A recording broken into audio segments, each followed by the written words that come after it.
Hi, and welcome to the Bible Standard, and welcome to this two-part Milestones Bible Prophecy update presented at the Rugby Ecclesia by Brother Don Pearce. This update in two parts examines the situation in the Middle East involving Israel and its neighbours. Don routinely provides these updates on a yearly basis with micro updates throughout the year, provided by his snippets emails. Once a year we collate all that information and make a presentation at the Rugby Bible Prophecy Day, which takes place on the last Saturday in February. So until that date, this is the most up-to-date prophecy update in relation to the things going on in the Middle East. We examine the Trump-led ceasefire in Israel and the implications of that event. We examine Bible prophecy to see if this peace will last. Now don't forget to like, share and subscribe, and drop us a comment in the comment section to have your say. We love to hear from you. And don't forget to watch part 2 after this.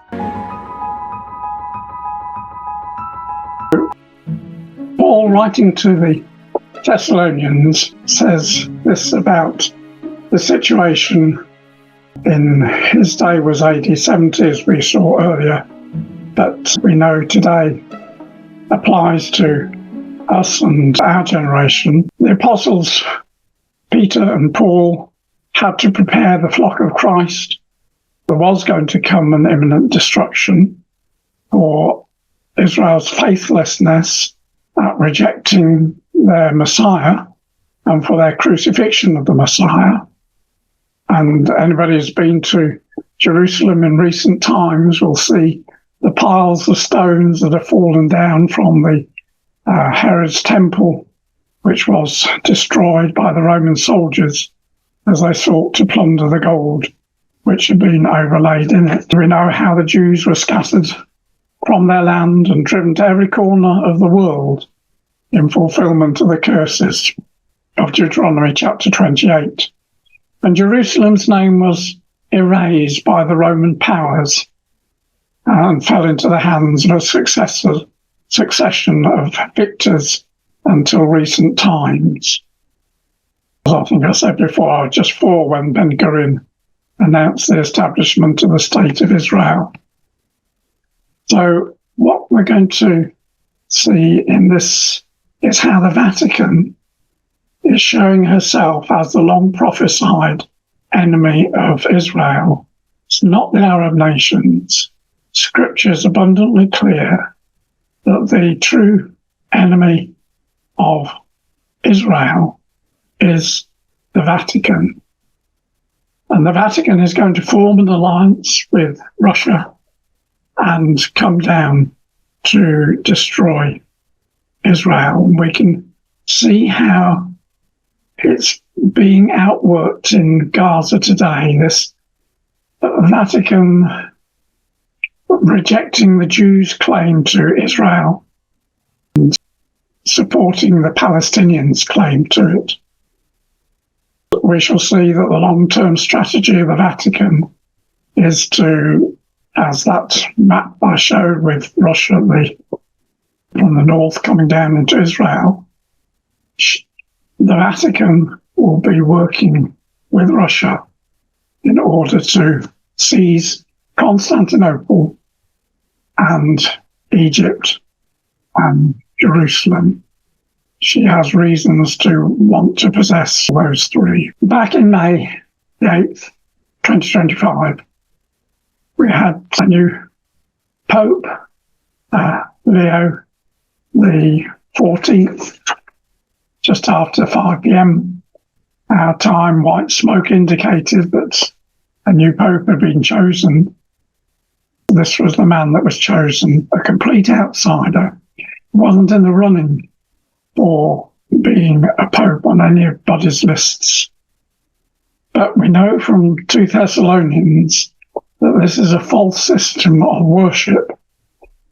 This is the man of sin, 2 Thessalonians 5 verse 4, that supplants the true gospel with a lie, verse 12, replaces the worship of Jesus with the worship of Mary. It wasn't until 1073 that the title Pope was officially applied to the Bishop of Rome.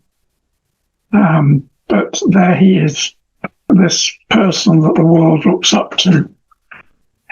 But it was the late Pope Francis that really had the last word in his showing to the world that the Palestinians were at the heart of what he wanted, not Israel. Back in 2014, and we shall see the slide shortly, the Pope visited Israel, visited Bethlehem, and used this converted Mitsubishi to be the Pope Mobile to take him round. And at the end of the trip, it went into a museum, gathered rust. It's now been totally refurbished, repaired, and turned into a mobile clinic to be fitted with medical equipment and a fridge for medicines. And the Vatican is paying for a driver and a team of doctors so that it can go and help the children in Gaza. Now, back in September of last year, there was this fascinating piece called Liberation Theology. You may have seen it. I think I showed this at the Rugby Prophecy Day in February. Liberation Theology, a new form of Christianity, redefining Jesus as a Palestinian social justice warrior. While Arab Christians claim to be the first followers of Jesus, Palestinian Christians are espousing a new theology based on Jesus as a secular social justice warrior, fighting the occupation. Of course, this requires a redacting of the Bible, removing any reference to God's promise to Abraham, Isaac, and Jacob. That's Palestinian theology, liberation theology. What came before that was straightforward replacement theology. Replacement theology teaches that the church supersedes the Jews as a benefactor of God's covenants. Palestinian liberation theology goes one step further, saying that the Jews never had a place of favour in the first place. And the chap that wrote this report says, in some case, they erase Israel from the Bible altogether. Many Palestinians teach that Palestinian liberation theology have changed the Psalms by removing every reference to Israel and Zion. And he sums it up. It is a dangerous propaganda tool, cleverly wielded to undermine Israel's right to the land. All the while, this anti-Semitic, politically driven theology, void of the gospel, hides behind a facade of peace, justice, and love. And who's been the power behind this clever facade? Well, you'll have seen these pictures before, but look at them in a new light. When Pope Francis visited Israel and Palestine, Bethlehem in 2014, it was a state visit. And every little last detail of a state visit is organised by both parties, by the visiting party, the Vatican, and the receiving party, the Palestinian Authority. So you know full well who was the one behind this poster here. The three wise men, because Pope Francis was still alive at this time, but the three wise men were the three preceding popes, Benedict, John Paul II, and John Paul I. Jewish shepherds become a nun, a monk. Joseph is wearing a keffiyeh, Arafat's beloved Palestinian symbol, hijacked by anti-Israel protests. You'll see them all around in this country. Universities are protesting. This is one of the symbols that they wear to show their support to the Palestinians. Baby Jesus, let me just enlarge him up there, again is wrapped keffiyeh. And if you look at Mary and Joseph next to her, These are the colours of the Roman hierarchy, Roman Catholic hierarchy. So Pope Francis oversaw the complete erasure of Jewish connections to the birth of Christ. It is now Palestinian Roman Catholic matter. There is no rule for the Jews. And if you think that was a one-off, then think again. Because in mid-December of last year, 2024, there was a big uproar over Pope Francis and the press day for one of the many exhibits that are held in, there's a lot of rooms in the Vatican where different people put up depictions of the Nativity. And this was press day, so this was a couple of months ago. This was a Palestinian artist depiction of the Nativity. Baby Jesus isn't wrapped, but is lying on a kafir manger. The inscription above is in Latin and Arabic. There's no Hebrew. And there was a big outroar and outcry. And it was pointed out, well, this was press day. It will go back into storage until Christmas. It did go on display again, but instead of lying on the kafir blanket, baby Jesus was on the hay manger. So, it is a very real. Normally, once or twice, the Pope Francis, there will be a Mass for Europe held in Brussels at the EU headquarters with posters similar to this. This was the last one that I could find, November the 12th, 24. With the passing of Pope Francis, Pope Leo hasn't yet called for one, and I think that he's probably more ecumenically minded and wouldn't really support exactly what was here, and we'll see more about him in a moment. So just note the Christian symbols of crosses, which if you were seeing this poster, you would think these are, well, they are depicted as Christian monks and nuns. Note the 12 stars behind Mary. This is the symbol of the EU, which, of course, the Roman Catholic Church supported the setting up of the EU because they realised the significance of it and how it will put the Church into power in Europe. A note to baby Jesus is another halo, another round cross halo. Again, note the colours beloved of the Church of Rome. So only by reading the Bible would you know there was Jewish connection. If you never read the Bible, you would think when you saw these posters that there isn't any Jewish connection, that Jesus wasn't born a Christian. Only by reading the Bible would you know he was born a Jew. And this goes back, remember when Herzl was trying to evoke the support of the Pope to establish a homeland in Israel. He went to, in 1904, to go and see the Pope. The answer that the Pope gave him was swift. We cannot give any approval to this movement.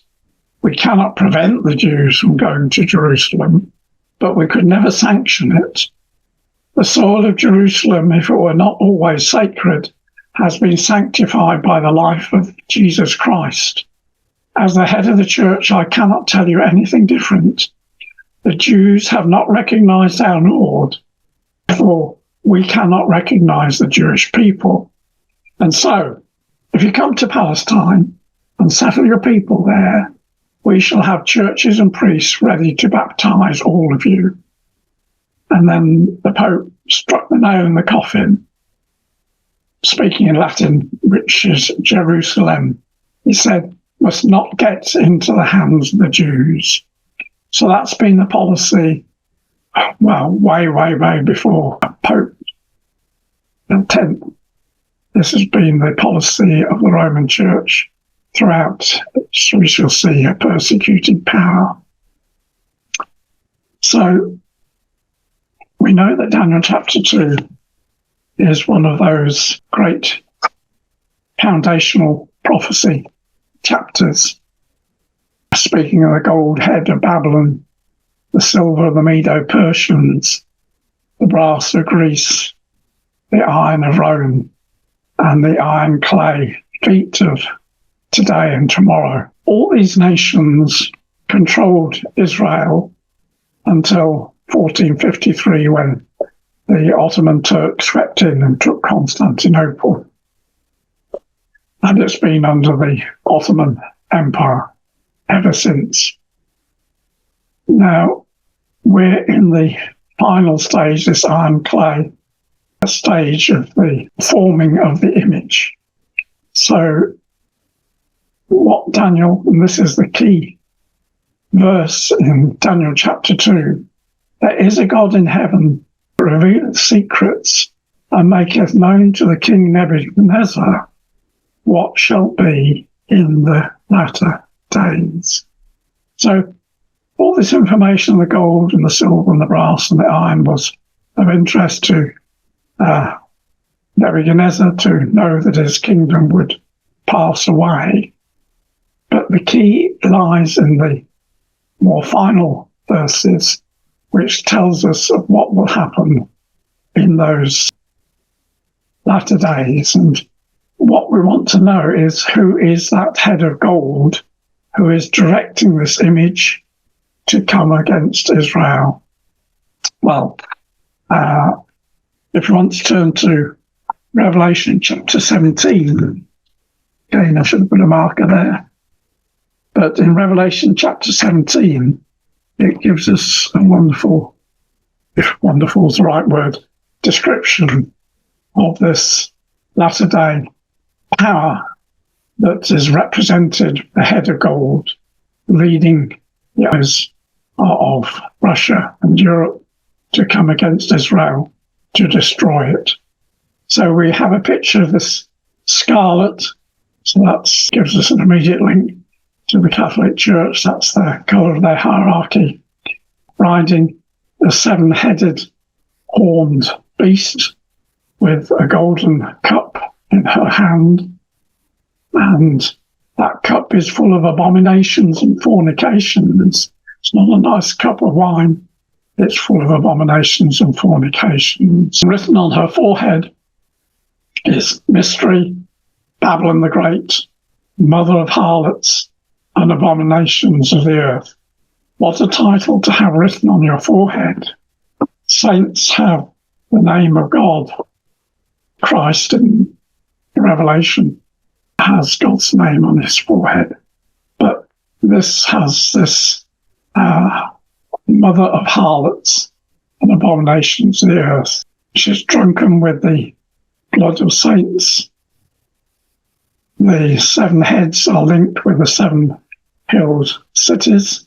We know that Rome is a seven-hilled city, and its leader has great influence on the world leaders. The 10 horns are represented by 10 kings empowered by the beast, and they're going to come forward and make war with the Lamb. Who is the Lamb? Well, we know there's a book of symbol. The Lamb is the Lord Jesus Christ and the saints, and they are the ones that defeat this terrible power. And interestingly, if we go into the chapters 18 and 19, it speaks of the strong power disappearing, refusing to submit to Jesus' demands for the nations to submit to him. So who fits the bill as Babylon the Great? Well, it is the Vatican. And interestingly, the corner You can't see it on the picture because it's facing the picture, as it were, is this plaque on the wall. And it says, Mother Ecclesia. We know how the Pope's leadership is acknowledged by more and more churches, but its bottom has totally yours, that's the Latin for totally yours, and a badge which I've enlarged up with an M in the corner. That is Mary. So it's saying, I'm all yours, Mary. So there's a picture of Mary and baby Jesus. And so we see that this is a false system of worship which deceives the nations. It's based on a seven-hilled city of Rome, so that fits. It's persecuted Bible believers. And interestingly, the founding fathers of the EU were devout Roman Catholics, and they modelled on Charlemagne, who was the forerunner back in the early days of the Holy Roman Empire. Not that it was holy, not that it was Roman, not that it was empire, but that's by the by. But the EU is based upon the things of Rome. This was a fascinating article last week, 10th of October. A low-key pontificate starts to shift gears, was the heading.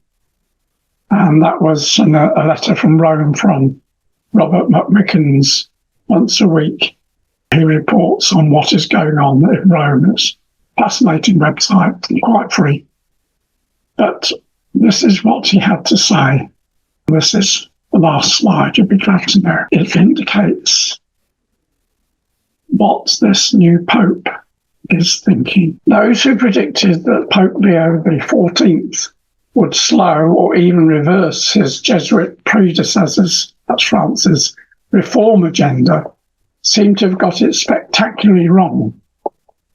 Leo published the first major document to his fledgling pontificate on October the 9th, a lengthy text on the duty of Christians to care for the poor and to help eradicate systems of poverty and inequality. Pope Leo does not shrink from taking up Pope Francis's challenge. He actually advances it. Francis had every intention of divesting church of any direct financial management and entrusting its funds to reputable banks. That was an amazing step that Francis wanted to do. Close down all the Vatican banks, hand over control to external banks. Pope Leo has now resurrected the plan that was killed by opposition in the Roman Curia. They didn't want that because they got their money from the Vatican banking, and to have it run by other people would mean they wouldn't get their hands on all that revenue. This again shows that the American Pope, even if very quietly, is intent on moving his predecessor's agenda forward. These are just a couple of examples of how the new Pope, who started as very low-key, may surprise all of us in the church and discreetly, yet forcibly, advance the work of the ministry begun by his predecessor. It looks as if Leo wants to get rid of the Vatican banks and set up independent banking. Indeed, up to now, he has not shown no signs of abandoning it. So it's a bit cryptic, I must admit, but it shows that this American wasn't even in the running, as we said, for being a pope, is quietly changing things. And what is so interesting is that when we come to Revelation chapter 18, verse 11 and 15 to 19, it tells of the merchants of the earth mourning their loss. And that's what Leo intends to do, shift so that the merchants of the earth deal with the trade and therefore benefit from it. And suddenly when Christ comes and destroys the system, then all that's going to come to an end, and the merchants of the earth will indeed norm their loss of trade. So thank you for watching. I hope you found it interesting. Don't forget to hit that like button. It really helps the channel grow. Drop a comment in the comment section and let us know what you thought. And make sure you subscribe and turn on notifications so you never miss